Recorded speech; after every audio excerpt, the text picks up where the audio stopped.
Salve, salve, queridíssimo George, como você está? Eu estou bem e queria saber como você está. Eu estou bem, você está fora da paleta. Pra variar. É, fora da paleta. Hoje acabei de descobrir aqui que estamos na mesma paleta. Hoje nosso maquinistas está Bordeaux. Digamos assim, 75% Bordeaux, né? 75% Bordeaux, é. certo. Eu diria que 66%. É que eu, pra você ver que invariavelmente eu erro tudo. Que somos em 3, 1/3 na minha conta, 33,333 dízima periódica por cento. Pelo menos as pessoas vão começar a rir, né? Logo no começo do podcast. 66,67%. Exatamente. Dá 100%. Dá 100%. Então, onde saiu o meu 25, hein? Você, não sei. Nem eu sei. Você esteja vendo algum outro convidado aqui. Tem um convidado Ghost. Pode ser, temos algum fantasminha camarada. Ou seja, começamos Enrolation de novo. Não, eu tava indo pro caminho de apresentar. Você desviou do caminho. Não, desviei não, eu errei. Hoje temos aqui conosco, Sim. 1 minuto e 15 enrolando. Caramba, George. Na verdade, você deu uma aula a partir do meu erro, né? Tivemos que fazer uma pequena aula sobre a fatia da pizza, lembra? Você nunca porcentagem, usou? né? Porcentagem, fração, né? Ela que é uma assídua escutadora do nosso Maquinistas, porém é uma maquinista importante da nossa indústria. Sem dúvida. Denise Mello, seja bem-vinda. Obrigada. Bem-vinda, Muito legal Denise. estar aqui sentada desse lado agora, não só ouvindo vocês. Quanto? 1 ano e 2 meses de atraso pra gente fazer esse podcast? Eu lembre, quando a senhora estava na Medley ainda, a gente falou de vamos fazer um. Não, Eric. Eu fui adquirindo mais experiência para entregar mais conteúdo para seus ouvintes, não é legal? Ixi, e para quem tá só ouvindo, ela deu uma piscadinha, hein? Hoje, CEO da Casa Curã, é isso? Isso. Projeto de trabalhar branding no esporte. Perfeito. Né? Contra tudo e contra todos? Não, brincadeira. Depois a gente conta durante o programa, a gente conta um pouquinho da Casa Curã e como vem. E hoje também diretora estatutária de marketing e comunicação do Esporte Clube Pinheiros. Perfeito. É assim que está a minha vida atualmente. Aquela vida que fica atribulada. A Denise não é contratada do Pinheiros, é diretora por ser sócia. Conselheira também, Não. Sem vida política no clube. Não, sou a partidária. A partidária, muito bem. Eu sei bem como é isso, que eu já também gosto dessas maluquices dentro de clube social aqui em São Paulo. E cuida da área de comunicação e marketing podemos dizer, do maior clube olímpico, eu não gosto de resumir a olímpico, mas o maior clube Pode falar olímpico. Olímpico do Brasil, junto com o Minas Tênis também, né, os 2 grandes clubes formadores de atletas olímpicos do Brasil, né, e você cuida dessa área de marketing e comunicação também no Pinheiros, né? Isso, então assim, acho que é legal voltar um pouquinho, né, eu sempre fui uma apaixonada por esportes, e desde o início do ano eu resolvi mergulhar de cabeça nisso e assumir, após 25 anos de multinacional, assumi o meu lado de gestora do mundo esportivo. Então eu cofundei a Casa Curã no início do ano, que é a minha empresa de marketing esportivo e branding esportivo, onde eu tô aprendendo um monte, né? Você me avisou, tem certeza que você vai fazer isso? Paris 2024. Denise chega pra mim e fala, tô pensando em trabalhar com esporte. Eu falei, é legal, Olimpíada, mas não se empolga tanto assim. Tem certeza que vai abandonar ali, mercado corporativo, toda uma história. Quantos anos de... 25 anos do mundo corporativo e sempre trabalhando em marketing de 2 grandes multinacionais. Então, foi uma grande mudança de vida, né? Você me falou, fica aí no quentinho, Dê, fica aí que tá legal. Eu falei, não, aquela coisa da paixão, do esporte, chegar uma época da vida, você querer trabalhar com o seu propósito, sabe? Então, estamos aí. Então, no começo do ano, eu comecei a empreender na Casa Curã e desde 12 de maio, eu assumi também esse cargo estatutário, né, de diretora de marketing e comunicação do Clube Pinheiros, que sempre foi minha segunda casa. Seu quintal de casa, ou na verdade sua primeira casa, né? Literalmente. Então, assim, eu sempre falo que eu uni minhas 3 paixões, né, que é o marketing, que eu sou profissional de marketing, o esporte que eu sou apaixonada e me formei, sou uma grande fã entusiasta de toda a formação humana de caráter que o esporte traz, e o clube, o Pinheiros. Então foi uma sinergia aí de astros que me convidaram e eu aceitei. Estamos há 100 dias. 100 dias de gestão, da nova gestão do clube. Ai, que bacana. E curiosidade, como é que surgiu o nome Casa Curan? Casa Curan. O sobrenome, nosso sobrenome de família é Curan. Então, o sobrenome do meu marido, da família do meu marido é Curan. E minhas filhas, né, são Curans, porque sempre pega o último nome. E eu tenho uma curiosidade aí. Eu não consegui ter o sobrenome Curan, porque na época que eu casei, a gente foi expatriado para... Eu fui expatriada, né, pela Unilever, tempos passados, para a Itália. E aí, aquela coisa que a gente, então vamos ser expatriado, então vamos casar, tá, mas então ao mesmo tempo que a gente deu entrada no cartório com os documentos, meu passaporte foi para pegar o visto de trabalho. E aí, ela falou, não, quando você tiver se você mudar seu nome, você vai precisar mudar seu passaporte, não vai valer seu visto. Falei, nossa, não vou ter Curan.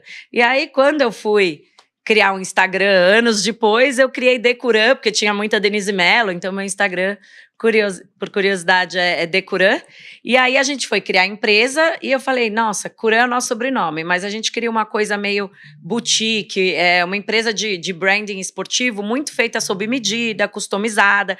Então a ideia de casa Curan é muito para falar que é uma casa. A gente, eu cofundei junto com meu marido, então a gente brinca de casinha, no sentido de vamos fazer dessa paixão do esporte algo, né, que a gente fala que é de paixão a performance, e aí surgiu o nome e tá dando super certo. Ai, que legal, bacana.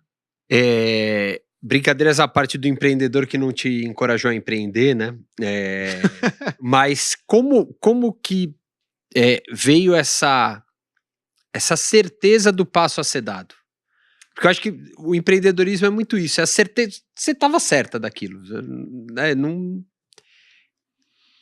Vou responder de maneira longa, talvez, tá? Então vocês vão me cortando, mas assim, eu trabalhei por 18 anos na Unilever, e na Unilever eu trabalhei em marketing local, regional e global, então eu entrei como estagiária, aquela coisa direto da faculdade, né? Quero trabalhar com esporte, mas surgiu aqui uma vaga de estagiária de marketing na Unilever, vamos abraçar e vamos entrar. E aí entrei na Unilever, vou mergulhar de cabeça, trabalhei, morei em outro país, e aí 18 anos passaram, obviamente foi minha escola de marketing, fui super feliz, e aí depois de ter as 2 filhas, eu falei, vou tirar um sabático, após 18 anos da Unilever. E eu brinco que foi um sabático falido, porque eu tirei, era para ser 1 ano. Sabático falido é sensacional, hein? Eu brinco que foi porque era para ser 1 ano de sabático. Obviamente eu me planejei tudo, né? E o que acontece? Eu tirei um sabático para quê? Para falar, vou trabalhar com o esporte, que é a minha paixão, né? Amadurecimento, todos aqueles aprendizados. Então vou sair da Unilever e vou trabalhar com algo que eu gosto, mas antes disso vou dar uma descansadinha e curtir as crianças, né? Que era aquela história de pré-pandemia, quando trabalhava 12 horas por dia fora de casa, não via minhas filhas crescer, então vou trabalhar com as crianças. E aí eu brinco que foi falido, por quê? Porque 2 meses depois que eu tô no meu sabático, né? Ele começou em janeiro. Em fevereiro, a Medley me liga e fala, oi, tudo bem? Você tá aí no mercado, a gente queria conversar com você. Daí eu falei, não, eu tô indo atrás de trabalhar com saúde, com bem-estar, com esporte, não com, né, na minha cabeça era não na indústria farmacêutica. E aí a minha ex-chefe na época, né, que virou minha chefe, ela falou, não, é isso mesmo, a gente é uma empresa de saúde, vem que eu vou te contar e você vai lá e vem na minha. Eu falei, meu Deus do céu. Bom, se eu não gostar, eu saio. E aí começou uma grande história, então, na Medley, né? Eu fiquei 6 anos na Medley e lá que começou a história do esporte. Então, acho que voltando à sua pergunta foi... eu comecei na Medley, com o tempo, então eu fui diretora de marketing da Medley, com o tempo teve a estratégia da gente investir no esporte, porque fazia todo sentido para o momento que a Medley estava. A Medley já tinha sido criada no DNA do esporte, todo mundo conhece a Medley por patrocinador de Stock Car, de tudo que se formou, e aí fez sentido estrategicamente, com todos os atributos que a marca queria, entrar de patrocinadora do Comitê Olímpico do Brasil. E então aí eu comecei a voltar a mergulhar nessa paixão que eu sempre tive, que estava ali adormecida, né? Então, assim, até então o esporte era meu hobby, mas de repente ele voltou com tudo para ser uma grande realização profissional. Então, obviamente, o core business é uma farmacêutica, eu trabalhava com genéricos, medley, mas eu tinha esse projeto que obviamente, eu comecei a mergulhar e investir muito. Foi um projeto de super sucesso, então foi muito legal, a gente esteve junto em Paris. E aí, quando eu estava em Paris, foi quando eu olhei e falei, né, Paris 2024, Olimpíadas. Você estava em Paris a princípio como voluntária dos Jogos, certo? Exato, foi as duas coisas. Ela foi como voluntária dos Jogos e depois ficou trabalhando ali para primeira semana, né, que você ficou de voluntária. Foram os primeiros 8 a 10 dias e depois fui para casa, Brasil, trabalhar. Mas então, aí eu acho que foi quando eu vivi todo esse momento de paixão por esporte e você conseguir juntar sua profissão com aquilo, né? Que foi como patrocinadora. E todo o contato que eu tive com o time de marketing do Comitê Olímpico e vendo exatamente tudo que eu poderia agregar dentro da indústria esportiva, dentro da gestão, né? A gente eu comecei a fazer um network muito legal, de muitas trocas com outros CMOs de outras indústrias, e a gente trocava, e a gente falava, e eu via que meu olho brilhava, e de uma ideia nascia mais 3 ideias, dessas 3 ideias viravam mais 5, e de repente a Medley é a marca mais mencionada em menções no digital das Olimpíadas de Paris, e tudo foi isso, que chegou um dia e explodiu. Eu falei, eu preciso trabalhar com isso. E aí, por isso que eu falei, desculpa que a resposta era longa, mas aí quando explodiu isso, você tem que levar um tempinho para se planejar, né? Muitas conversas muito francas com a gestão da Medley, que são pessoas incríveis, que me suportaram muito do início ao fim, de entender esse momento, de entender essa paixão, né? E aí foi isso. Então, desde o início do ano, eu resolvi empreender no esporte e tô aí, surfando. Mas é muito bom. Surfando, nadando, batendo pênalti, cabeceando, cobrando escanteio. Cada dia é um dia, né? Isso aí, cada dia é um dia. E o que a Casa Curã vem trazer para o mercado dentro dessa bagagem toda que você traz, né? De uma pessoa que viveu vários pontos diferentes do mercado corporativo dentro disso. Perfeito. Acho que assim, quando eu estava com o chapéu de patrocinadora, eu comecei a viver um pouco mais de perto as dores da indústria da gestão esportiva, né? E ao mesmo tempo, eu até fui fazer um MBA em gestão esportiva na USP, porque eu já tinha essa ideia, né? Eu já amava isso, então eu falei, deixa eu estudar esse mercado, vamos ver. E eu vi muito de perto, não posso generalizar porque tem profissionais fantásticos, mas o potencial de profissionalizar ainda mais a gestão esportiva no Brasil, no sentido que eu via que às vezes a gestão esportiva ainda era muito sem dados, ainda era muito vem me patrocinar com o básico de um patrocínio, né? Eu acho que assim, ainda não tinha aquela profundidade em dados para você falar, vamos trabalhar essa marca, porque essa marca tem essa necessidade de atributos, porque essa marca pode fazer algo muito relevante para a sociedade, e o esporte vai entrar como um elemento de juntar, né, todas as emoção que o esporte pode emprestar para uma marca, mas que uma marca também precisa ter a certeza estratégica de como ela quer se apropriar disso, né? Acho que você sabe bem aqui, o caso da Medley é um caso muito legal, que a gente se associou ao esporte na época porque tinha 2 necessidades gritando de marca. Uma era falar de performance, no sentido de que é genérico, então é uma indústria altamente comoditizada e a gente sabia da alta qualidade da Medley, então como a gente podia contar essa performance e alta qualidade, e ao mesmo tempo tinha uma causa que era a saúde mental e que era um principal problema de saúde pública atual, Então a gente falou, como que a gente fala de performance e de saúde mental junto, e aí o esporte foi o modo como a gente conseguiu unir as duas coisas. A gente, através de usar uma plataforma do esporte, a gente conseguiu conectar a performance, né, e o Comitê Olímpico, obviamente, trouxe essa performance, excelência, e a saúde mental, falando de um ciclo olímpico, e justamente todas as dificuldades que os atletas passam para dar voz a essa causa.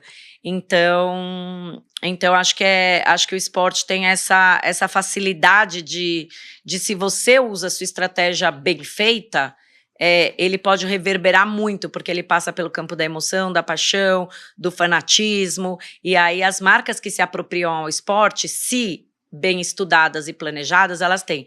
Então eu vi essa dor, tá? Acho que assim, voltando para a sua resposta, eu vi essa dor muito forte no mercado, e eu falei, a Casa Curã, eu tenho que usar os meus 25 anos de conhecimento estratégico de marcas, quantos brand plans de marcas eu já fiz. E agora eu quero fazer brand plans de marcas esportivas ou de atletas.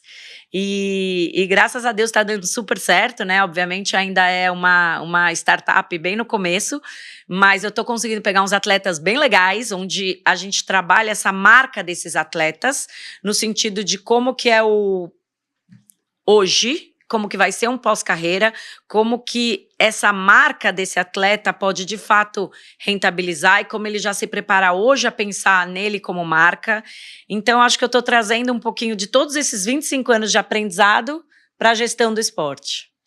E aí, dentro disso, né, eu também trabalhei no mundo corporativo, e eu tive um chefe que ele falava assim, ó, enquanto você está aqui, você tem um sobrenome, né, que é o sobrenome corporativo, né, você era Denise da Medley.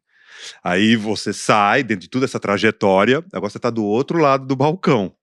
Como é que tem sido esse outro lado do balcão no dia a dia, na prática? Tipo, na abertura de novos negócios, no contato com o mercado, para você fazer a Casa Curã girar, rodar, todos os seus sonhos, eles começarem a se materializar também.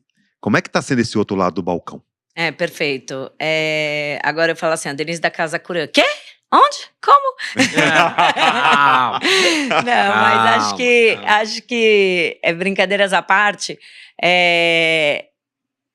eu tenho 25 anos de mercado, né? Então, assim, a gente não pode achar que faz 3 meses, eu tô trazendo toda a expertise de 25 anos, né? De 25 anos fazendo grandes estratégias de grandes marcas. Então, eu acho que os meus clientes, eles estão comprando muito esse meu expertise de anos. Então, graças a Deus, desde o primeiro mês que eu abri, eu já tenho clientes apostando, né? Tem alguns que já até encerrei o contrato, então eu posso falar. Então, assim, uma academia de tênis, por exemplo, que foi nosso primeiro cliente que queria fazer um rebranding de uma academia de tênis, que às vezes, né, começou por uma paixão e... Obviamente, aquela história de que a academia vai indo e nunca parou para pensar em todos os pilares estratégicos, para onde vai crescer, para onde pode não crescer, etc.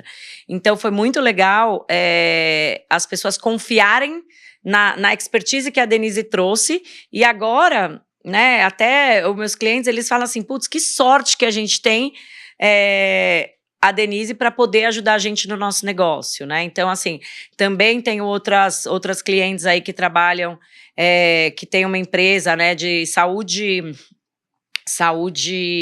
da atleta, saúde integral, né, da mulher atleta. Da mulher. E aí também elas falam, que legal que você está trazendo essa gestão e esse pensamento para o meu negócio. E como que a gente pode crescer junto. Então, daí estão surgindo várias coisas legais, né? Eu tenho também alguns projetos com empresários de atletas que estão também confiando e falando, vem trabalhar com a gente para a gente fazer o branding desses atletas, porque esses atletas são marcas, eles precisam se projetar e pensar em como que é o durante carreira, mas como que vai ser o pós-carreira, como que você pode me ajudar tanto a potencializar e rentabilizar ele hoje, mas também com um plano... Dá uma longevidade, né? Dá uma longevidade para não ficar aquela coisa do pós-carreira, o atleta, e agora? E falta muito essa visão ainda no mercado atleta no Brasil, né? Eu acho que assim, tem algumas... Ou falta visão, ou desculpa cortar, mas... Ou às vezes falta o quem fazer, né? Meio que isso, assim, essa figura que acho que no mercado, por exemplo, americano é muito comum, né? O empresário já tem quase que toda uma estrutura para o cara falar, não, vamos lá, vamos trabalhar a tua marca assim, assim, assim e tal. Acho que aqui ainda é uma coisa meio incipiente, né? Perfeito, perfeito. Obviamente o mercado americano é o nosso mercado benchmark, né? O nosso mercado que eu olho muito para branding esportivo lá, e é maravilhoso. Eu sempre cito, né? Igual você pensar no filme Air, sabe o filme do Jordan? Cara, ele tava lá quando o menino tinha 17 anos, né? Obviamente ele era um potencial, mas já discutiu sobre royalties, não sobre um patrocínio. Então já era uma outra mentalidade, né? Quando a mãe foi discutir sobre o patrocínio, não era só me dar aí X para usar meu nome, não, vamos discutir sobre essa marca. Se essa marca Jordan der certo, meu filho cresce junto, e olha no que deu, né? Então, eu acho que lá atrás já começou-se a discutir royalties lá fora. Hoje, eu vejo que a gente tem grandes empresários de atletas, acho que o mercado está super profissional, mas, obviamente, esse conceito de branding de atletas, branding esportivo, ainda é muito novo. Eu estou tendo muita abertura para contar, para mostrar, para falar, vamos junto, deixa eu... Então, assim, tá sendo super legal. Não vejo a hora de poder dividir depois os cases. Mas tá sendo muito legal, porque eu acho que os empresários, né, e atletas brasileiros estão abertos. Eles estão querendo ter essa gestão profissional. Por isso que eu falo tanto, e às vezes eu vou ser redundante aqui, de falar da gestão profissional do esporte. Porque é muito paixão, é muito emoção. E falta aquela estratégia, aquele momento que você para aí 2 meses, vamos revisitar sua marca, vamos revisitar você, a gente vai trazer a sua autenticidade, né? Quem você é, o que você gosta, porque o branding nada mais é do que você voltar para sua essência, para quem você é, para o que você gosta e construir uma narrativa através da sua essência, do que você faz bem, e isso pode ser super explorado, que se você não para fazer esse planejamento, você nunca vai pensar nas 1000 possibilidades que você nunca parou para pensar. E às vezes até você pensa, né? Tem umas empresárias que conversam comigo não, a gente tem 1000 ideias, a gente discute. Mas se você não coloca numa estratégia organizada, as ideias ficam na cabeça e elas não se materializam, sabe? Então é isso que eu tenho tentado... Dentre as coisas que a Casa Curã faz, essa é uma das principais, mas óbvio que a gente também faz patrocínios, a gente também trabalha com lei de incentivo, tudo que está relacionado mesmo ao marketing esportivo. Dentro desse olhar que você trouxe agora do atleta, da questão do brand, a gente viu o influenciador, que ele começou como criador de conteúdo, aí ele virou influenciador. Eu estava lendo um artigo que eu achei interessante, e que, por exemplo, pega aquele MrBeast, tem milhões e milhões. Hoje, por exemplo, ele licencia o nome MrBeast para um hambúrguer, por exemplo. Então, cada vez mais ele se torna uma marca que vem com esse pacote, né? Criador, influencer, marca. O atleta, de uma certa forma, ele faz na largada, ele faz digamos assim, o caminho inverso, né? Porque ele já é uma marca que pode se tornar um influenciador e que, óbvio, vem agregado com isso como criador de conteúdo. Dentro de tudo que você tem vivenciado, de tudo que você está trazendo agora, os atletas já têm uma clareza sobre esses papéis, pensando no hoje, com mídias sociais, etc. Quando você conversa com os empresários de atletas, com o mercado e tal, eles já têm uma noção disso? Não dá para generalizar, mas se eu tivesse que generalizar, eu diria não. Eu diria que tem muito, muito potencial a ser explorado. Obviamente, esse é o cuidado que a gente está tendo lá na Casa Curã, porque a ideia é justamente ajudar e oferecer ferramentas para esses atletas se verem como marcas, né? E, na verdade, todo mundo é uma marca. Você é uma marca, o Eric é uma marca, eu sou uma marca, todo mundo é uma marca. A gente tem que sempre ter esse olhar de falar como que a gente quer estrategicamente que as pessoas nos vejam, que você posta no Instagram, como você se veste, como você se fala. O tempo inteiro, todo mundo está formando aí a imagem que está passando para o outro, né?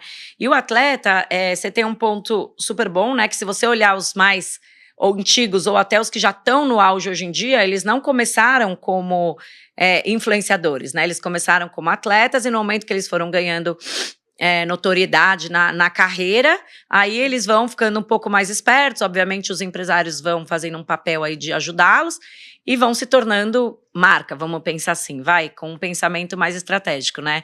Mas hoje eu acho que tá cada vez mais cedo esse pensamento, até porque, né, os atletas estão cada vez mais tendo acesso ao mundo digital antes. O atleta hoje é digital, né? Ele já nasce digital, porque ele já era uma pessoa, um jovem digital, né? Mas assim, eu acho que varia caso a caso. Você pega o João Fonseca, a gente lê nas entrevistas que tem um super cuidado em torno de como ele usa a rede social dele. Então, obviamente, já tem pessoas cuidando da rede social dele. Ele já deu diversas entrevistas comentando que ele não usa o Instagram, que ele prefere ler justamente nesse planejamento de carreira dele. Mas eu diria que, assim, quanto antes começar esse planejamento estratégico de marca, melhor. Até eu estava lembrando que outro dia, sabe a Ana Hatt, quando ela veio aqui? Eu falei que eu sou maquinista e que eu vejo, hein? Foi tão interessante, porque ela, que é uma pessoa também de marketing, que veio do mundo corporativo, comentou aqui para vocês que com o filho dela, com o Lucas, com o Lucas, ele brincou algum momento, enquanto meus amigos lá estavam jogando bola, ou quando os outros jogadores, né, estavam jogando bola, eu estava fazendo matriz SWOT com a minha mãe.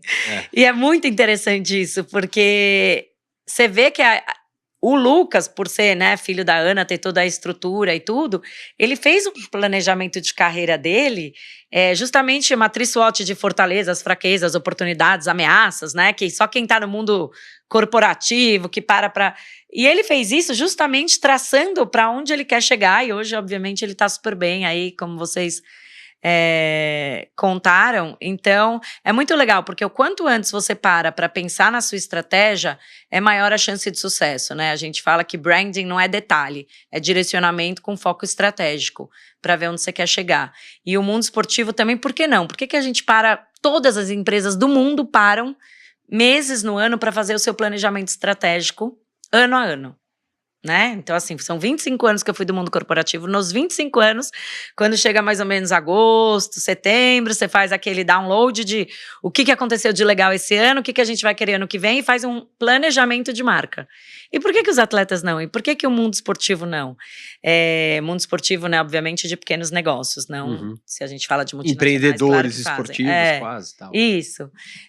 Então, é isso que eu tô tentando entrar. Tinha uma dor muito grande aí no mercado, que eu senti, né? Eu, junto também com o Comitê Olímpico, a gente conversava muito sobre isso, como que o Comitê Olímpico podia usar mais de dados, como ele podia entregar mais dados de volta para os patrocinadores, né? E aí também tiveram inúmeras conversas onde eu pude viver na pele como que a gente trocou e pôde, como empresa Medley, ajudar o Comitê Olímpico a falar, vamos fazer esse relatório, porque esse relatório vai ajudar a gente a mostrar um pouquinho melhor o nosso retorno de investimento, né? Vamos fazer esse case juntos, porque esse case pode dar mais retorno. Então, como patrocinador também, eu acho que as indústrias podem se aproximar dessas empresas esportivas, entidades esportivas, e ter esse troca-troca muito legal de como fazer essa gestão da melhor forma possível. E além disso, você tá no Pinheiros, também parte do teu dia a dia. Que visão que aí você traz para a entidade esportiva que você falou agora, né? Como é que estão esses primeiros 100 dias aí? Como é que eles estão sendo no Pinheiros? E esse desafio também de pegar uma marca centenária, que tem um potencial, né, enorme, é um clube super respeitado, bem visto, que atrai a atenção também das marcas, até porque muitos dos CEOs e CMOs estão dentro do próprio clube. Mas como é esse trabalho com o Esporte Clube Pinheiros? É uma responsa, viu? É uma grande delícia e uma grande responsabilidade. Então, assim, no Pinheiros, né, o que eu posso dizer desses 100 dias? Só para vocês saberem, toda a diretoria e a presidência, a gente entrou faz 100 dias, né? Que a gente tomou posse dia 12 de maio. E então, dentro do departamento de marketing e comunicação que eu cuido, eu tenho tentado trazer essa gestão, essa gestão que eu sempre tive no mundo corporativo para dentro. Então, por exemplo, desde que eu entrei, eu reestruturei todo o departamento.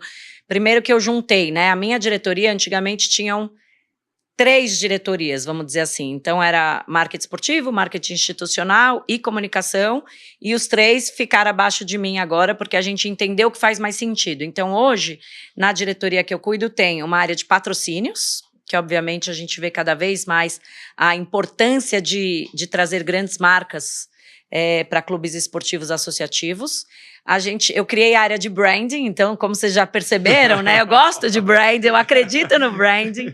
E a marca Pinheiros em si tinha um enorme potencial de trabalhar a gestão da marca Pinheiros de uma maneira muito mais profissional. Então, tinha um trabalho feito antes, obviamente, eu estou dando uma sequência a isso, mas eu criei um departamento de branding, né? Trouxe uma gestora do mercado, justamente para a gente trabalhar a marca Pinheiros de inúmeras maneiras.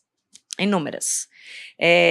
E a área de comunicação, que é a que cuida de toda a assessoria de imprensa, toda a gestão de conteúdos, crises, e eu tenho também um outro gestor.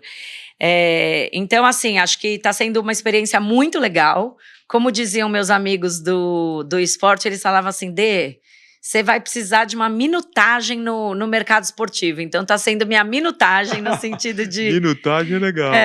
No sentido de aprender muito, né? Obviamente, é muito trabalho. Eu brinco que é o mesmo trabalho de ser diretora de uma multinacional, ser diretora do Pinheiros, no sentido de muito trabalho. A gente tem uma grande responsabilidade, tem muitas marcas que já patrocinam, muitas marcas que podem vir nossos parceiros comerciais daqui para frente. Então, e além de tudo, o que a gente acredita muito é que esses parceiros, eles são parceiros que estão financiando também o esporte olímpico, né? Porque acho que o Pinheiros, ele nasceu justamente com esse DNA esportivo. Então, um dos nossos maiores focos, obviamente, é o patrocínio esportivo. Ele não é único, a gente também tem um patrocínio social e cultural. Mas a gente trabalha bastante esse patrocínio esportivo, pensando cada vez mais numa formação de atletas, tanto de base quanto de alto rendimento, e para perpetuar aí toda a história de 126 anos do Clube Pinheiros. Semana que vem a gente faz 126 anos. Olha, não, e aí, veja, que bacana, né? Você tem uma baita experiência corporativa, né? E junto com o que você viveu na Medley, você viveu também o marketing esportivo, agora você está do outro lado do balcão. Pô, é uma baita experiência, é uma baita maquinista. Fato, falei desde o começo. Sem dúvida, baita maquinista. E aí, veja, a partir de tudo isso, né, e quando você pega ali tudo que você teve de relação com o próprio COB, você falou um ponto que eu acho tão importante, a questão do tipo, vamos mensurar isso, vamos ter número e tal, e etc, para, mensurar mesmo, dá ali, ó, a ação tal deu resultado X, Y, Z. Você, hoje, com esse olhar, que é praticamente holístico, você consegue ver o mercado mais maduro, justamente nessa direção do tipo, ó, eu estou patrocinando, mas isso aqui vai me gerar tanto de retorno, vou ter a mensuração A, B, C, D. Você já consegue observar o mercado mais maduro? Perfeito, excelente pergunta. Eu acho que é dos dois lados, né? O mercado aqui eu traria para o patrocinado e para o patrocinador. Então, uma das coisas que a gente trabalha bastante lá no meu time do Pinheiros é relatórios mensais de retorno de investimento para os patrocinadores. Então, assim, para vocês terem uma ideia, que eu acho que todo mundo esquece, dentro da minha gerência de patrocínios, eu tenho o mesmo número de pessoas que captam patrocínios e o mesmo número de pessoas do pós-venda. Por quê? Porque o pós-venda é o responsável por ativar essas marcas, é o responsável por garantir toda a experiência que a gente vendeu, né? Por ver se está dando certo, por fazer o retorno, por demonstrar esse retorno mensalmente para os patrocinadores. Obviamente, a gente tem patrocinadores anuais e patrocinadores, às vezes, um pouco mais pontuais. Mas, então, eu acho que dentro dessa, como patrocinado, é nossa obrigação profissionalizar e cada vez mais oferecer dados de retorno disso e ter uma troca do lado do patrocinador também, de que se ele fez esse investimento, a gente quer que ele coloque dinheiro numa ativação, numa experiência, né? A gente acredita no nosso produto Clube Pinheiros como ninguém aqui. Se eu começar a falar os dados, assim, são mais de 39 mil associados. A gente tem uma média de associados que frequentam, média dia, de mais de 11 mil pessoas que frequentam o clube. Então, se você pega isso e expande para mês, são 300 mil pessoas por mês que circulam. Se você vai para ano, você faz uma média de mais de 3 milhões de pessoas que circulam. Então, é um potencial extremamente forte, obviamente, dentro de um público ultra segmentado, dentro de um público, né, de quase 90% da classe A, dentro de um público onde estão muitos formadores de opinião. Então, é um mercado muito atrativo para os patrocinadores. Agora, a gente precisa garantir essas entregas, garantir esse retorno, garantir exatamente o que marcas que a gente vai se associar, que marcas que faz sentido tanto para o Pinheiros quanto para o patrocinador terem essa associação, né? Então, assim, a gente estuda criteriosamente cada marca que vai emprestar esse atributo de clube mais olímpico do Brasil com o patrocinador. Tem que ser uma relação ganha-ganha, né? Isso eu sempre falei desde a época de COB. É um ganha-ganha para os dois lados para fazer sentido. Então, se uma marca vai colocar um investimento por trás, é nossa obrigação dar o retorno, é nossa obrigação estar sempre próximo desse patrocinador, dando todos os resultados. Tudo que eu falava ali que eu cobrava ao senhor Gustavo Erbetta, agora eu tenho que entregar. Ficou mais fácil ou mais difícil? Olha, pelo menos eu acredito que eu tenho que ir atrás, entendeu? E assim, é muito legal estar do outro lado, porque justamente agora eu vejo a importância desse pós-venda, a importância... Porque isso tudo é profissionalizar. Né? O discurso do profissionalizar, o que é? É a gente trabalhar de ponta a ponta, é todo mundo estar feliz, é a gente gerar dado, porque só assim a gente vai mostrar que o investimento no esporte vale a pena. E no fim, nosso propósito de todo mundo que é maquinista, todo mundo que ama, é essa transformação social através do esporte. A gente acredita nisso. Então, quanto mais dinheiro a gente colocar na indústria esportiva, mais dinheiro a gente colocar para incentivar e apoiar o esporte, mais o Brasil vai prosperar nesse sentido. E nesse cenário, qual a importância do alto rendimento hoje dentro da estratégia tua de branding e comercial mesmo do Pinheiros? Excelente pergunta. Então, assim, o Pinheiros, ele teve, né, 5 medalhas olímpicas, se você for pensar em Paris. A gente, na verdade, já tem 21 medalhas olímpicas na nossa história, né? 2 de ouro, sendo do Cielo em Pequim. 2008, e da Bia Souza o ano passado, né, em Paris. Então, assim, a gente é um grande formador de potências olímpicas, a gente quer continuar nessa toada, por isso que a gente acredita tanto no investimento também para o alto rendimento, sem esquecer o investimento na formação e na base, que também, obviamente, é igualmente importante, até pensando nos associados, né? A gente, obviamente, tem aí 39 mil associados que querem praticar esporte, que querem ter essa prática esportiva super bem definida. Mas o alto rendimento, ele serve muito como inspiração da molecada, né? Eu sempre falei que quando a minha filha treinava natação no Pinheiros, ela treinava na raia do lado do Cielo. Você quer mais inspiração que para uma menina de 7 anos nadar do lado do Cielo? É muito inspirador. Então, a gente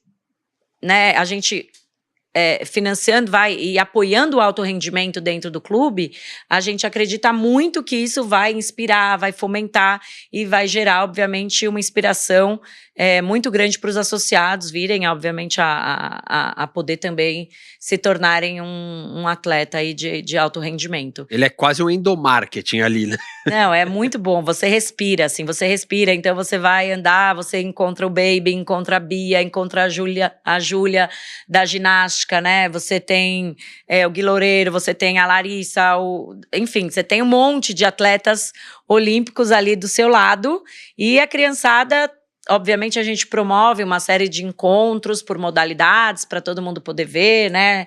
A gente tem o Pio no atletismo, a gente tem o Petrúcio no Paralímpico do atletismo. Então, assim, é muito importante, além de times de vôlei, times de basquete, que são importantes times até para a gente, de um ponto de vista de mídia, né? Porque eles estão na mídia. São times que disputam o brasileiro das categorias, né? Exatamente, o né? nacional estão ali. Então Primeira assim, divisão, né? A gente é super preocupado aí em manter esse legado olímpico, e a gente sempre conversa, né? Que a gente quer ter cada vez mais medalhas de ouro, porque o Pinheiros já tem 2 até hoje na história, e a gente quer ter mais medalhas de ouro, porque faz parte do nosso DNA, é um clube que, né, é um clube que está sempre apoiando o esporte. Então acho muito legal agora esse momento cada vez mais forte do marketing, porque marcas que queiram se associar a isso, que tenham a ver dentro da estratégia, é muito legal você pensar que você apoia o esporte do clube mais olímpico do Brasil. Então acho que é muito forte isso, e a gente tem que cada vez mais olhar para esses clubes esportivos associativos com esse olhar, né? O Eric falou do endomarketing, né? E pegando esse gancho, quais os projetos voltados para endomarketing? Até porque, por exemplo, como você falou, você tem ali um público 90% classe A, muitos, né, CEOs, CMOs e etc., que são também público-alvo, né, para a sua área, no sentido de, como a gente pode explorar tudo isso. Além disso, olhando para esse aspecto e para outros, quais os projetos de endomarketing? Ótimo. Eu brinco que eu falo assim, nossa, o presidente os caras que nos patrocinam, eles são sócios do clube. Então, o presidente de uma empresa que nos patrocina, ele vai jogar tênis, e que se a marca dele não estiver bem colocada ali, eu recebo uma ligação. Então, é o jeito mais assim, justo de você falar, eu vou entregar tudo para esse patrocinador, porque ele está aqui no nosso dia a dia, ele também é associado. Então, assim, acho que do que a gente oferece, né, de marketing, a gente tem, a gente pode fazer um endomarketing de visibilidade. Então, visibilidade no sentido de marca estar presente, né, ou como nome de uma arena dentro do clube, ou como dentro das visibilidades de placas de tênis, ou enfim, de futebol. A gente tem mídias lá dentro, onde a gente vende também a revista do clube, né, acaba sendo uma mídia que a gente negocia, totens digitais, mídia digital no clube. A gente tem 17 totens espalhados pelo clube que ficam passando mídia, além de comunicação para o associado, sobre tudo que está acontecendo no clube. A gente tem ativações que você pode fazer online e offline, então tanto ativações nas nossas mídias sociais, porque a gente tem mais de 250 mil seguidores nas mídias sociais, quanto offline. A gente oferece para essas marcas darem experiências lá dentro. Então, a gente tem aqui alguns exemplos legais. Por exemplo, a Lacoste é um patrocinador nosso no tênis. E agora teve a final de Roland Garros, a gente fez... eles fizeram uma super ativação, onde os nossos associados puderam viver uma experiência da final de Roland Garros, né, com telões super bacanas, com ativações. E a gente também trouxe outros parceiros, como a Seara, para o associado poder curtir a final no momento tênis, e no momento ali envolvido com a marca, influenciadores da marca, que propiciou uma super experiência. Então, a gente oferece ativações, oferece visibilidade, oferece atletas. Muitas vezes a gente faz uma parceria de marcas e eles têm intenção de chamar nossos atletas para fazer palestras, para fazer eventos. Então, a gente também, cada caso é um caso, mas a gente também discute muito isso. Ou seja, existe uma série de infinidade de de opções e a gente sempre pensa no associado, né? No sentido, será que essa marca tem a ver com o nosso associado, com o nosso público? Isso vai estar agregando valor para o associado durante o período? Ou como que essa marca entrando como uma parceira, ela pode propiciar mais valor para que mais pessoas possam fazer natação, para que mais pessoas possam fazer ginástica, para que a gente tenha um uniforme mais conceituado. Então, é um trabalho aí de ponta a ponta mesmo de marketing. Alguma outra pergunta ou posso seguir aqui? Não, claro, como sempre. Você é o relator. Não. O Pinheiros hoje, ele... Qual é o branding do clube, né, da porta para fora, vamos dizer assim? Como o Pinheiros se coloca para fora pro mercado? A gente está montando agora. Imagino. Hoje a gente fala que é o clube mais olímpico do Brasil, justamente por esses dados de medalhistas olímpicos que a gente vem construindo aí ao longo de uma centena de anos.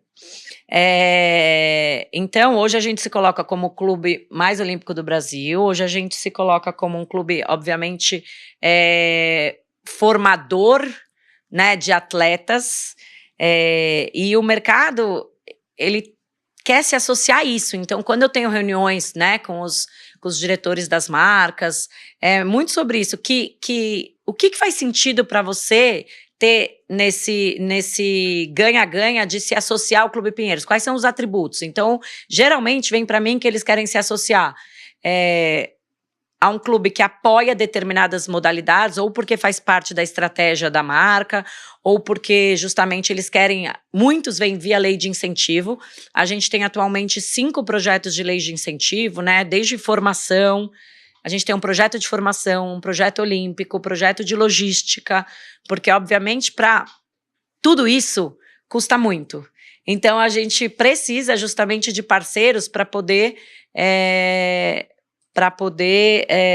nos apoiarem a toda essa engrenagem dar certo e nunca onerar, obviamente, o associado. Uhum. Então, eu acho que para fora do clube, a gente foca muito no esporte e muito no esporte olímpico, de marcas que querem ter essa associação, além de saber que é um público segmentado, é um público de formadores de opinião, como o George falou, é um público de CMOs, presidentes, assim, é um público onde quase 90% se declara ser da classe A.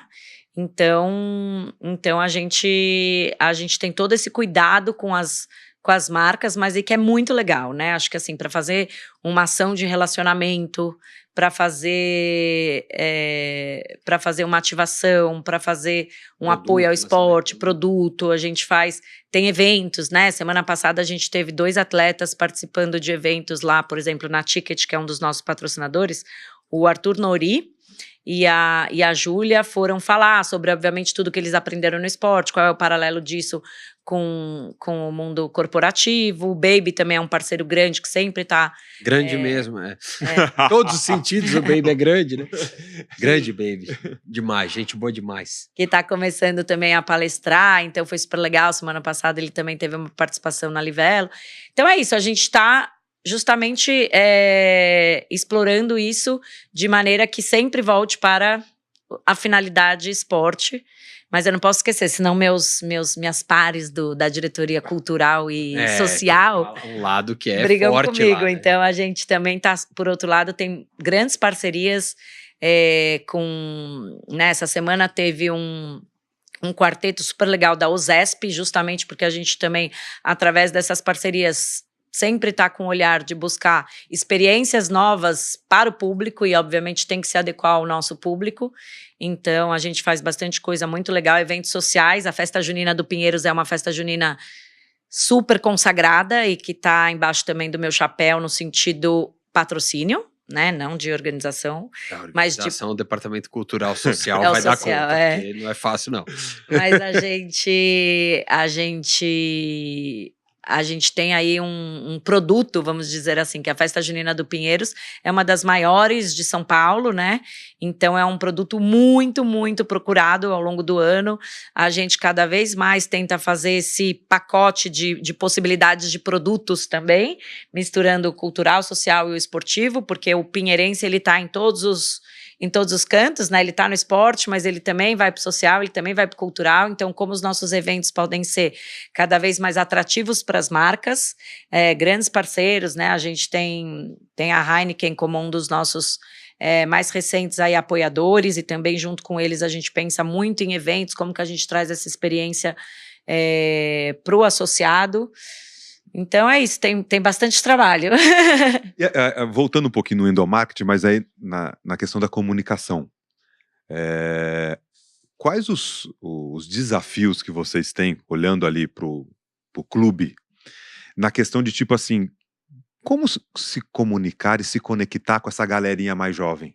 Todo mundo fala, né? A gente sempre traz aqui a geração Z e tal, mas olhando para dentro do clube, que faça com que tudo que é realizado, que é feito, todas as ações pensadas, façam sentido para eles se conectem com isso. Onde você vê os desafios? Não, é legal que você falou isso, porque a gente está no momento aí lançando algumas pesquisas bem importantes dentro do clube, né? Porque, de novo, volta para a história de que tudo são dados. Então, a gente está começando agora a fazer uma pesquisa justamente para a gente entender as diversas personas que existem dentro do clube. E, sem dúvida, uma delas, porque a gente quer identificar os desejos, né? A jornada do nosso associado, o que ele faz, porque obviamente varia de idade para idade. Então, acho que a primeira resposta seria para você, os dados a gente está trabalhando neles primeiro para entender e ter muita clareza sobre o que o público jovem quer e gostaria de ter no clube, né? Mas ao mesmo tempo a gente não está aí sentado esperando a pesquisa terminar. A gente pensa muito em eventos, tem um departamento social que pensa muito sobre que tipos de eventos é atrativo para o público jovem.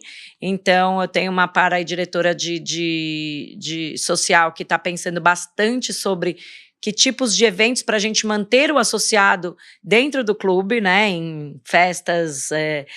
Na minha época, eu ia lá nas festas de domingo do clube que chamava Blackout, eram as festinhas 14 anos. Então, a gente também pensa muito nisso e, obviamente, trazendo para o mundo do esporte, cada vez mais o nosso objetivo é oferecer opções de esportes para que essa garotada, quando começa a ficar, às vezes, um pouco mais adolescente, que, né, sai daquela história do competitivo, como que a gente pode pensar em esportes que ele continue no clube, né? Que ele tem, às vezes não necessariamente precisa ser o competitivo, às vezes é um fitness, às vezes é uma dança. Como que a gente oferece opções para que ele continue a frequentar o clube? Porque você sabe que dentro daqueles 15 a 17 anos tem o tal funil que ou você vai e se profissionaliza ou você acaba indo enfim, estudar, fazer faculdade, etc. E essa é uma preocupação muito grande da nossa gestão, em como que a gente mantém esse associado jovem, vendo Pinheiros como super atrativo, como querendo estar lá, né? Como a gente oferece aí até opções de gastronomia, de tudo, para ele querer estar lá dentro do clube, num ambiente seguro que é. Até porque é o presente e o futuro, né? Pensando do clube, né? Como também negócio, né? De ser sustentável, né? É o presente. E é a fase que geralmente dá a evasão mesmo, né? De associado, assim, historicamente. Depois volta, tem filho, aí volta. Mas antes disso, essa faixa mais difícil.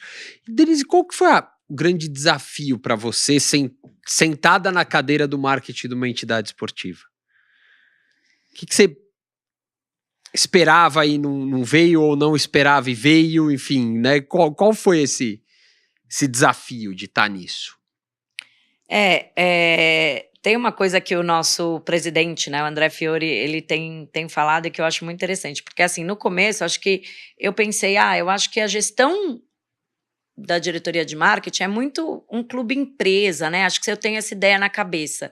E, na verdade, uma gestão de um clube associativo com quase 40 mil associados, ele não é um clube empresa, né? Ele é muito mais parecido a uma gestão de um município, se você for pensar. Porque Eu brinco que eu tenho 39 mil chefes. Todo mundo chega lá no marketing e fala: Denise, isso aqui, não, eu vi isso, eu não gosto disso, eu gosto daquilo. E eu tô super aberta, obviamente, a ouvir e aprender. Então, eu acho que o maior desafio é como gerenciar esse município, né? Obviamente, entre aspas, esse clube, onde tem pessoas com essa diversidade e pluralidade de opiniões e de visões, até com relação ao que o marketing deveria fazer ou deveria ser, e como que a gente mantém uma estratégia super alinhada aí com a presidência, né, e com a nova gestão, de vamos focar na nossa estratégia de apoiador do esporte, de como que a gente vai, de fato, buscar cada vez mais recursos para a gente financiar esse esporte e, obviamente, também com um olhar para o social e para o cultural.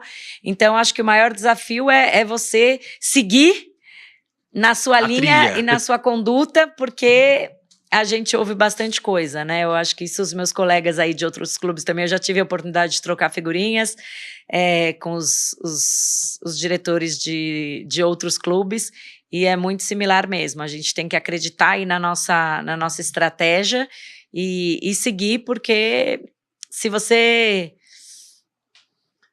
ouve todo mundo ou quer agradar todo mundo, não vai ser possível. Então, a gente precisa acreditar na linha e seguir.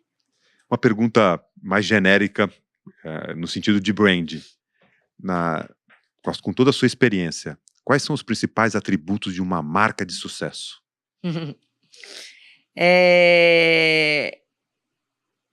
Eu acho que a primeira coisa é uma marca de confiança, que eu posso confiar. Eu acho que a imagem reputacional de uma marca é muito importante para qualquer pessoa querer se associar a ela, seja um cliente ou seja um sócio. Então, acho que a primeira coisa que eu te diria é a confiança e a imagem reputacional.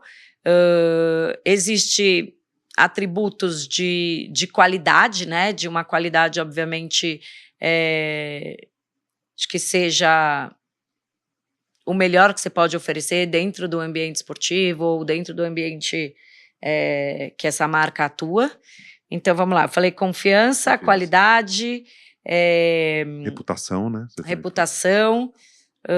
Eu acho que é muito fiel aos seus valores, né? Então, assim, por exemplo, equidade, diversidade, como que essa marca, de fato, no dia a dia age em prol disso, né? Então, assim, acho que como Pinheiros, a gente também tem uma preocupação dentro dos nossos projetos de incentivo. A gente tem entregas sociais, justamente de pensar. A gente tem, obviamente, também muitos militantes no clube, e esses militantes vêm de diversas origens, né? Justamente como que a gente os insere dentro do nosso contexto da melhor forma possível, como que a gente propicia a eles a experiência de poder ser um pinheirense, viver como um pinheirense, sem sentir nenhuma diferença.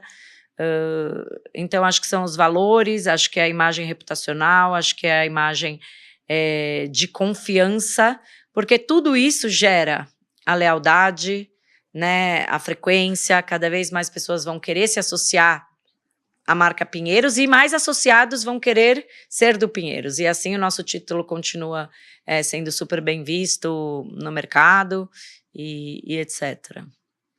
Muito bem, George. Ela falou que não daria... Não tenho tamanho para isso. Não, sim. Já estamos 58 minutos. Então. Viu? Passou rápido ou não passou rápido? Passou. E ela nos números é 1000 vezes melhor do que eu, né? Porque eu errei ali. Desculpa, mas não é muito difícil, vai, George. Também não vamos lá, né? Vamos lá, depois da sua entrada triunfal. Triunfal não foi. 75%. Triunfal não foi. Triunfal. Chegou. Quero ver se ela tá preparada. Momento? Quer chamar você? Vou falar. Agora o nosso momento, George. Caramba. Aí você sai, né? Eu falei que eu era maquinista, gente. Eu falei. George, pega leve comigo. Pega leve é bom, hein? Qual o seu maior pavor em relação às suas filhas? Afe Maria.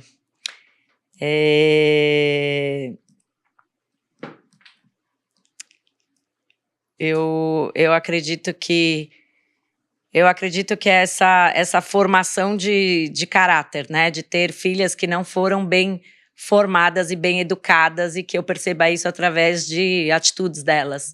Então, acho que esse seria um pavor, além de morte, essas coisas, acho que esse seria um pavor muito, muito grande, porque não tem nada mais satisfatório para uns pais do que você formar, né, no meu caso são 2 cidadãs do bem, cidadãs com valores e caráter muito sólidos, muito verdadeiros, né? E fazendo aqui um jabá, eu acredito no esporte como uma formação desses valores e desse caráter. É assim que eu fui criada e é assim que eu as crio, porque é o meu mundo. Eu brinco com elas, eu falo assim, vocês vão pro museu com a escola, tá, filhinhas? Mas com a mamãe e com o papai, vocês vêm pro esporte. Mas eu acho que é esse, acho que seria um pavor de formar 2 pessoas no mundo que não têm caráter, que não têm valor bom para a sociedade, que não pensem, né, no próximo, porque daí eu acho que é o maior terror. Então, graças a Deus, acho que elas estão no caminho do esporte, né, no caminho do bem, mas ainda são pequenas, então tem que continuar aí de olho bem, bem próximo, porque esse mundo dá muito medo de tudo que rola. Acho que um post seu no LinkedIn, e ficou muito evidente isso no nosso podcast, né? O quanto você realmente ama o esporte. Porque no seu post você fala assim, que quando você ingressou mesmo, que agora, né, você está na Casa Curã e tal, você fala assim, eu acolhi a criança sonhadora, né, ao ir para o esporte. Né? E isso fica muito evidente aqui, né? Você realmente acolheu a sua criança sonhadora ao ir para o esporte. O que a maturidade não faz, né? Mas é isso, acho que eu sempre fui muito apaixonada por esporte e é um sonho poder viver disso, trabalhar com esse olho cheio de lágrimas, né? Para mim, falar sobre isso é muito genuíno, é muito verdadeiro, é muito natural. Eu gosto muito, né? Quando eu recebo um cliente para falar do Pinheiros é muito genuíno, quando eu vou falar da Casa Curã e vejo que eu posso contribuir para essa gestão do esporte é muito verdadeiro, quando eu penso que eu posso contribuir para... O sonho é muito grande, né? O sonho é muito grande no sentido de fazer coisas muito inovadoras e muito diferentes, sempre pensando no esporte brasileiro, né? Eu tenho aí um pezinho no esporte olímpico, muito mais do que o esporte... futebol e etc, né? Eu tenho até pela minha história aqui, então eu tenho muita paixão aí com essa nova filosofia do COB de nação esportiva, né? Já tive a oportunidade de conversar com o Laporta, com a Iane, com a Manu, né? Com a nova gestão do COB, muito sobre como que, tanto como clube, quanto como empreendedora, eu posso contribuir para essa gestão esportiva ser cada vez mais próspera. Que bacana. É isso aí. Né? É o que todos queremos, né? Não adianta. É isso, né? E você me avisou, né? Então eu não posso falar nada. Vamos seguir em frente. Não, mas você tá no caminho, tá certo. O que precisa ter, é o que eu sempre falo, se você vai empreender, empreenda com o que você gosta de fazer. Se você não gosta daquilo, vai ser difícil empreender e dar certo. Né? A não ser que você fala, não, eu gosto de ganhar dinheiro e eu vou empreender um negócio que vai dar dinheiro. Tudo bem, aí beleza, você tá gostando do dinheiro, funciona. Mas se você gosta daquilo, a chance de você ter sucesso ao empreender acaba sendo, teoricamente, encurtado o caminho, porque você vai botar sempre uma energia a mais nisso. Não tem como. Dê, obrigado, viu? Foi muito legal. Obrigada a vocês. Obrigada pelo convite. Se você quiser se ouvir novamente, né, semanalmente, uma maquinista está aqui, ela pode, né, quando estiver voltando para casa, né, do Pinheiros, ou estiver vindo para cá, ter a oportunidade de ouvir. Hoje foi aula de empreendedorismo, de branding, de comunicação, de marketing, de esporte olímpico, de uma potência, que é um colosso, que é o Esporte Clube Pinheiros. Que mais que a gente falou aqui? E a primeira maquinista a chamar o Momento George. É verdade, primeiro, na história. Na história! Ninguém nunca mais ouse chamar o Momento George. Como nunca antes, né? Como nunca antes. Não, e eu ia fazer uma provocação aqui, eu juro que eu parei a pergunta, que eu ia perguntar, por que museu consegue não... Mas eu vou parar aqui, tudo bem, eu não sou público-alvo também de museu. Minha mãe e minha irmã ficam loucas da vida. Como diz meu marido, tem o Museu do Futebol, pra gente levar. Tem o Museu do Futebol. Eu não vou tecer meus comentários do que eu penso, mas tudo bem, enfim, meu primo é curador de 700 museus, como 700 coisas que ele faz, mas enfim. Museu pra mim, eu não consigo, mas tudo bem. Desde pequeno eu tenho faniquito com o museu. É isso, pronto. Momento, Eric. Tchau. Isso, tchau. Diariamente, maquinadoesporte.com.br, @Máquina Esporte nas redes sociais. Aqui voltamos mais uma vez a próxima semana com mais um Maquinistas. Hoje foi com Denise Mello, CEO, cofundadora da Casa Curã e diretora de marketing e comunicação do Esporte Clube Pinheiros. Obrigado. Obrigada, Obrigadão. meninas. Foi um prazer. Valeu, tchau.